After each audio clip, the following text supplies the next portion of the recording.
Arrester সমরত মানুষের ভেতরে পড়ে, ধোকাবাজ। 3 তারিখ 2 তারিখ পর্যন্ত বলছিল জীবন গেলেও পালাবো না, 4 তারিখে পালিয়েছিল। কি শয়তানের শয়তান। এখন বাইরে যে লাইভ করছে যে আমার ভুল হয়ে গেছে, আমি মাপ চাই। কিসের মাপ? তুই এদিকে আয়, তার গোড়া থেকে কেটে বাদ দেওয়া হবে। বাবা চালিয়েছে, স্বামী চালিয়েছে, বউ চালিয়েছে, ভাবি চালিয়েছে, আরো যা বলেন চাচাও চালিয়েছে 9 বছর। এক কথা বলছে না কেন? শুধুমাত্র এখন দেখতে বাকি আছে যে কোরআন দিয়ে দেশ চললে কেমন দেখা যায়। এটা আমরা দেখতে চাই না। কারা কারা কোরআন দিয়ে দেশ চলুক দেখতে চায়? দেখি লিল্লাহে তাকবীর।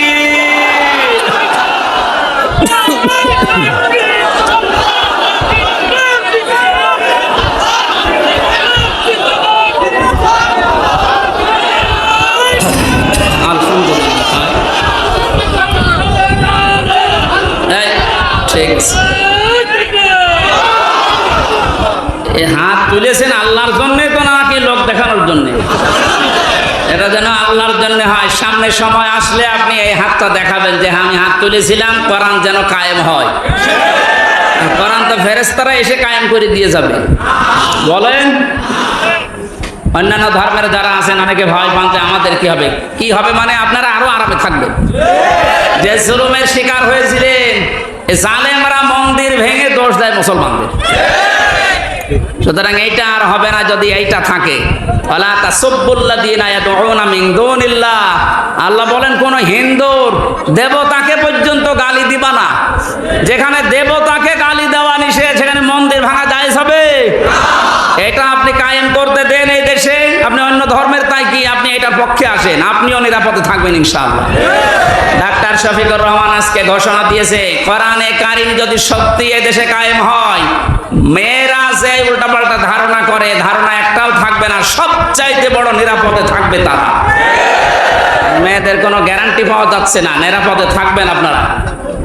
এই জন্য ওই জায়গায় যদি যেটি হয় 100 জনের 51 জন মানুষ লাগবে। 100 জনের কতজন? 51 জনের ভেতরে যদি এই যশোর, কেশবপুর, মনিরামপুরে কেউ আসে, ফিরিয়ে দেবে?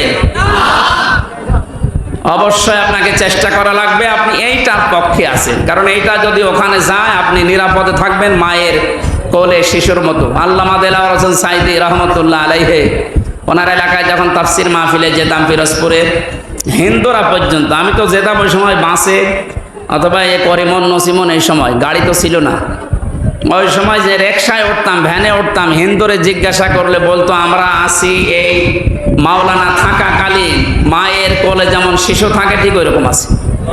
একটা হিন্দু যদি আলেমের পক্ষে কথা বলতে পারে, অথচ এই দেশের বহু মুসলমান নামধারী জালেম এই আলেমের ফাঁসিস। তার ভেতরে অবৈধ বিচারপতি মানিক একজন, শাহরিয়ার কবির একজন, জাফর ইকবাল। এক কথা বলছে না কেন? এগুলো মানুষ নামে কলঙ্ক না?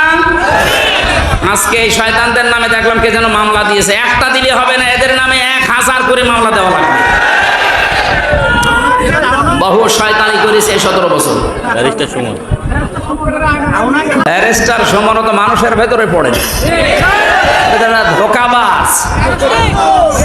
3 তারিখ 2 তারিখ পর্যন্ত বলছিল জীবন গেলেও পালাবো না, 4 তারিখে পালিয়েছিল।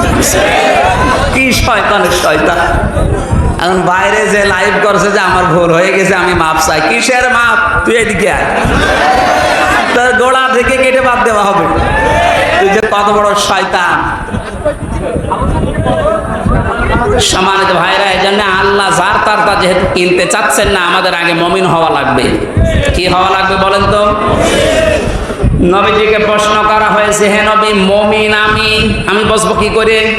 আল্লাহর নবী বলেন, ইদা সাররাতকা হাসানাতুকা ওয়া সাআতকা সাজ্জিয়াতুকা ফাহুয়া মুমিন। তোমার যখন ভালো কাজগুলো আনন্দ দেবে, যে আমার ভালো লাগছে, ভালো কাজ করলে আমার আনন্দ লাগে, আমি সুখ পাই। আর অন্যায় কাজ দেখলেই তোমার কষ্ট লাগবে, জালেমদের কথা বললেই তোমার কাছে কষ্ট লাগবে, তখন বুঝবে যে তোমার ভিতরে ঈমান আছে। সুতরাং আজ আপনি ঈমান আছে কিনা? কাবা শরীফের ইমামের কাছে জিজ্ঞাসা করা লাগবে না, নিজের কাছে জিজ্ঞাসা করেন। ভালো কাজ দেখলেই ভালো লাগবে, অন্যায় দেখলে আপনার কাছে কষ্ট লাগবে, বুঝবেন আপনার ছিটা ফোটা হলেও ইমান আছে। আর যদি ভালো কাজ দেখলে আপনার আরো রাগ হয়, অন্যায় কাজ দেখলে যদি আপনার কষ্ট না লাগে, আপনি হজ করতে পারেন, এ দরবেশের মতো আপনার ইমান নেই। আমি 16 সালে হজে গিয়েছিলাম, ওই সময় শুনেছি দরবেশ কাবার পাশে ওই যে টাওয়ার আছে, ওই টাওয়ারে আছে। এই যে এবারও গিয়েছিলাম ওমরায়, শুনলাম দরবেশ নাকি ওখানে আছে, একেবারে সব সময় কাবার পাশে টাওয়ারে থাকে, সময় কাবা দেখে। তো বাংলাদেশ সবচাইতে বেশি টাকা আত্মসাৎ করেছে শয়তান। 32,000 29,000 কোটির উপরে, একটু না 29,000 টাকা কোটি টাকার উপরে খরচ হয়েছে পদ্মা সেতু বানাতে। কেউ কেউ বলেছে 32,000। আর ওই শয়তানের এক ব্যাংকে টাকা আছে বাইরের দেশে 32-36,000 কোটি টাকা। টাকাগুলো যদি এখন ফেরত নিয়ে আসা যায়, আর একটা পদ্মা সেতু বানানো যাবে। যারা আজ খালি চিল্লা তোদের নিজের টাকায় পদ্মা সেতু, কি তোমার বাবার টাকা? টাকাগুলো সব এইভাবে আত্মসাৎ করে করে বাইরে পাঠিয়েছে, বেগমপাড়া বানিয়েছে, আর এদিকে বলে যে একটা সেতু বানাতে পারে না। এখনো 4-5টা সেতু বানানোর টাকা ব্যাংকে পড়ে আছে শুধু এই শয়তানদের। ডক্টর মোহাম্মদ ইউনূস সহ যারা দায়িত্বে আছেন আরো কঠোর হওয়া লাগবে। এই শয়তানদের টাকাগুলো নিয়ে এসে এখন জনগণের কাছে লাগেন। এই রাস্তা দিয়ে আসা যাচ্ছে না, এই রাস্তা তো সময় সোহাগা হওয়া লাগবে। পালিয়েছে এই যশোর, কেশবপুর, মনিরামপুর সহ যারা, অনেকেই পালিয়েছে। এদের টাকা পয়সাগুলো এখন রাস্তায় ঢালা দরকার নেই। রাস্তা এখন মানুষ, আমরা গাড়ি আসতে পারিনি, আমি মোটরসাইকেলে আসলাম। এই জন্য আমাদের উচিত হচ্ছে, আল্লাহ যেহেতু যাত্রাটা কিনতে চাচ্ছেন না শুধু মমিনদের, এই জন্য আমরা মমিন হতে চাই। আপনি দেখবেন আপনি মমিন আছে কিনা। ভালো কাজ দেখলে আপনার আনন্দ লাগবে, অন্যায় দেখলে আপনার খারাপ লাগবে। প্রথমে আল্লাহ কিনতে চেয়েছেন দাম হিসাবে, যেটা আপনি দিয়ে কিনবেন তার 1 নম্বরে আনফুসাহুম ওয়া আমওয়ালাহুম, জান এবং মাল। জান কিনতে চান আল্লাহ। যেহেতু আল্লাহ পাক নিজে এখানে ক্রেতা, অবশ্যই তিনি দেখে শুনে কিনবেন। পচা, অবৈধ, নাপাক এরকম জিনিস কিনবেন। এই জন্য আমাদের জীবন যেন নাপাক হয়ে না যায় জালেমদের মতো, আমাদের জীবন যেন অবৈধ হয়ে না যায়, আমাদের জীবন যেন উল্টা পাল্টা লাইনে চলে নষ্ট হয়ে না যায়, পয়সে না যায়। পাক পবিত্র তাজা টাটকা জীবন আমরা তৈরি করতে চাই। জীবন যদি কেউ পবিত্র করতে চায় তাহলে 2টা পদ্ধতি আছে। 1 নম্বরে তার জীবনে কোরআন থাকা লাগবে, 2 নম্বরে তার জীবনটা রাসূলের পাবন্দি হওয়া লাগবে। 2 নম্বরে আমওয়ালাহুম, তার মাল আল্লাহ কিনতে চায়। মাল মানে যেটা পালিয়েছে, আবুল কালাম, কি নাম জানো? আবুল মাল, কামাল। আবুল মাল তো কবরে, আবুল মাল আর কামাল না। আমার আল্লাহ যেটা জানিয়েছেন, মালের ব্যাখ্যা আমি পেয়েছি তাফসিরে 5 প্রকার। এই পৃথিবীতে সর্বোত্তম মালের পরিচয় দিয়েছেন রাসূলুল্লাহ। আদ-দুনিয়া কুল্লুহা মাতাউন ওয়া খায়রু মাতাউদ দুনিয়া ইমরাতুস সালিহা। নবীজি বলেন পৃথিবীর সবকিছুই সম্পদ, এর ভেতরে উত্তম সম্পদ, উত্তম মাল হচ্ছে এই পৃথিবীর নেককার আল্লাহওয়ালা মেয়ে মানুষ। মেয়ে মানুষ আল্লাহ হওয়ার জন্য শুধু বোরকা পরা, নামাজ পড়ায় শেষ না, পারিবারিক জীবনে তাদের আচরণ হবে মা ফাতিমাতুজ জোহরার মতো, হযরতে খাদিজাতুল কুবরার মতো।